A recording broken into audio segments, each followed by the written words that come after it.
নমস্কার, welcome to my channel.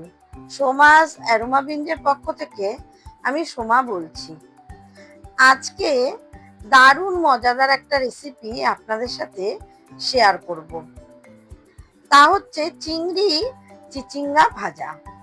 খুব পুরনো একটা রান্না, খুব সহজেই এই চিংড়ি চিচিঙ্গা ভাজা বানিয়ে নেওয়া যায়, খেতেও দারুণ সুস্বাদু হয়। গরম ভাতের সাথে অথবা রুটির সাথে খেতে ভীষণই ভালো লাগে। তাহলে চলুন আমি কিভাবে বানাই এই চিংড়ি মাছ দিয়ে চিচিঙ্গা ভাজা, সেটাই দেখে নেওয়া যাক। রেসিপিটা বানানোর জন্য এখানে নিয়েছি 3টে মাঝারি সাইজের চিচিঙ্গা। এবারে একটা ছুরির সাহায্যে এইভাবে চিচিঙ্গার ওপরের খোসাটা চেঁচে নিচ্ছি। এখানে আমি প্রত্যেকটা চিচিঙ্গা খোসা ছুরির সাহায্যে চেঁচে নিয়েছি। তারপরে জল দিয়ে খুব ভালো করে চিচিঙ্গাগুলো ধুয়ে নিয়েছি। চিচিঙ্গা কাটার পর কিন্তু আর ধোবো না। এবারে চিচিঙ্গার দুদিকটা একটু কেটে বাদ দিয়ে দিলাম। তারপর অর্ধেক করে কেটে নিয়ে এইভাবে মাঝ বরাবর চিড়ে নিলাম। চিচিঙ্গাগুলো ভীষণই কচি, তাই মাঝের যে দানাগুলো সেগুলো ফেলে দিচ্ছি না, ছুরির সাহায্যে পাতলা পাতলা করে কেটে নিচ্ছি। যদি মাঝের দানাগুলো শক্ত হয় সেক্ষেত্রে কিন্তু দানাগুলো বাদ দিয়ে দিতে হবে। আমি ছুরি দিয়ে কেটে নিচ্ছি, আপনারা চাইলে বটি দিয়েও এইভাবে পাতলা পাতলা করে কেটে নিতে পারেন। এইভাবে আমি প্রত্যেকটা চিচিঙ্গা পাতলা পাতলা করে কেটে নিয়েছি। এবারে এর মধ্যে 1 চামচ লবণ দিয়ে চিচিঙ্গাগুলো খুব ভালো করে চটকে নেব। এতে চিচিঙ্গাগুলো বেশ নরম হয়ে যাবে আর তাতে রান্নাটা করতে ভীষণই সুবিধে হবে। চিচিঙ্গা লবণ দিয়ে খুব ভালো করে চটকে নিলাম। আর এখানে নিয়েছি 200 গ্রাম চিংড়ি মাছ। মাছের মধ্যে দিয়ে দিলাম সামান্য একটু লবণ আর সামান্য একটু হলুদের গুঁড়ো। এবারে মাছের গায়ে লবণ আর হলুদ খুব ভালো করে মাখিয়ে নিয়ে 10 মিনিট রেখে দেব। 10 মিনিট বাদে ফিরে আসলাম মূল রান্নায়। কড়াইতে দিয়ে দিয়েছি 2 টেবিল স্পুন সর্ষের তেল। এই রান্নাটা সর্ষের তেল দিয়ে করলে বেশি ভালো হয়। তেলটা আমি আগে থেকেই গরম করে নিয়েছি।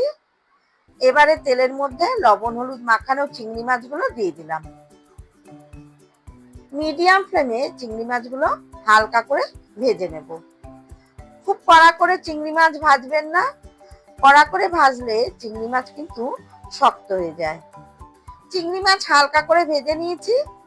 এবারে ভেজে নেওয়া চিংড়ি মাছ কড়াই থেকে তুলে নিচ্ছি। তারপর ওই চিংড়ি মাছ ভাজার পরে যে তেলটা আছে তার মধ্যে দিয়ে দিলাম 1/2 চা চামচ কালো জিরে আর 2টো শুকনো লঙ্কা ফোড়ন। ফোড়নগুলো একটু ভেজে নিয়ে এর মধ্যে দিয়ে দিলাম একটা মাঝারি সাইজের ঝিরি করে কেটে নেওয়া পেঁয়াজ। এবারে পেঁয়াজটা একটু হালকা লাল করে ভেজে নেব। পেঁয়াজটা হালকা লাল করে ভেজে নিয়েছি। এবারে লবণ দিয়ে মেখে রাখা চিচিঙ্গা দিয়ে দিলাম। লবণ দিয়ে মেখে রাখার জন্য চিচিঙ্গা থেকে বেশ জল বেরিয়েছে, সেই জলটা শুদ্ধই কিন্তু এর মধ্যে দিয়ে দিলাম। এবারে পেঁয়াজের সাথে খুব ভালো করে মিশিয়ে নিচ্ছি। পেঁয়াজের সাথে চিচিঙ্গাটা ভালো করে মিশিয়ে নিয়েছি। এবারে কিছুক্ষণ ঢেকে রাখবো লো টু মিডিয়াম, তাতে চিচিঙ্গাটা অনেকটাই মজে যাবে। প্রায় 7-8 মিনিট পর ঢাকা ওপেন করে একটু নাড়াচাড়া করে নিলাম। এবারে দিয়ে দিলাম পরিমাণ মতো লবণ। আগে আমি একবার লবণ দিয়ে চিচিঙ্গাটা মেখেছি, কাজে সেই বুঝে লবণটা দিতে হবে। আর দিলাম স্বাদ মতো চিনি। এই ভাজাটা একটু মিষ্টি মিষ্টি খেতে কিন্তু বেশি ভালো লাগে। দিয়ে দিলাম সামান্য একটু হলুদের গুঁড়ো আর 4টে চেরা কাঁচা লঙ্কা। এবারে সমস্ত কিছু দিয়ে খুব ভালো করে চিচিঙ্গার সাথে মিশিয়ে নিচ্ছি। তারপর আবারও ঢাকা দিয়ে রাখবো, চিচিঙ্গাটা ভালো মতো সেদ্ধ হয়ে যাবে।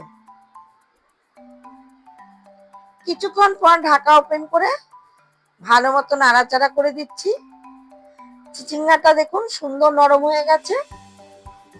এবারে ভেজে রাখা চিংড়ি মাছটা দিয়ে হাই ফ্লেমে মিনিট 3-4 বেশ নাড়াচাড়া করে ভাজা ভাজা করে নেব। এই যে আমি এখন ভাজছি চিচিঙ্গার সাথে চিংড়ি মাছ, তার সাথে পেঁয়াজ, একটা সুন্দর গন্ধ বেরোচ্ছে। আমাদের চিংড়ি মাছ দিয়ে চিচিঙ্গা ভাজা একদম তৈরি হয়ে গেছে। এবারে গ্যাসের ফ্লেম অফ করে দিলাম। তারপর একটা পাত্রে ঢেলে দিচ্ছি। এটা গরম গরম ভাতের সাথে, ডাল ভাতের সাথে, আবার রুটির সাথেও একবার খেয়ে দেখবেন, ভীষণই ভালো লাগবে। আমার আজকের এই চিংড়ি মাছ দিয়ে চিচিঙ্গা ভাজার রেসিপিটা কেমন লাগলো অবশ্যই কমেন্টের মাধ্যমে জানাবেন। যদি ভালো লেগে থাকে বাড়িতে অবশ্যই ট্রাই করবেন। আশা করছি ভীষণই ভালো লাগবে। আমার রেসিপিগুলো যদি ভালো লেগে থাকে তাহলে অবশ্যই লাইক করবেন, শেয়ার করবেন। যারা আমার চ্যানেলে নতুন বন্ধু তাদের কাছে অনুরোধ করব, প্লিজ চ্যানেলটাকে সাবস্ক্রাইব করে পাশে থাকা বেল আইকনটাতে ক্লিক করবেন, যাতে আমার সমস্ত নতুন ভিডিওর আপডেট সব থেকে আগে আপনাদের কাছে পৌঁছে যায়। ফিরে আসবো আবারও কোনো নতুন রেসিপি নিয়ে। ধন্যবাদ।